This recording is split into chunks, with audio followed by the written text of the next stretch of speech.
2 cups flour, 3/4 cup cocoa powder, 2 cup sugar, 1 teaspoon salt, 1 teaspoon baking, 1 cup milk,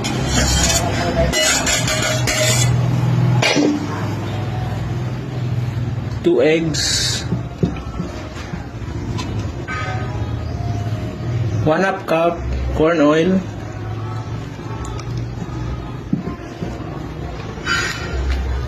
1 teaspoon vanilla essence. Ma-mix guys, ilagay na po natin ang hot water with 1 tablespoon coffee powder.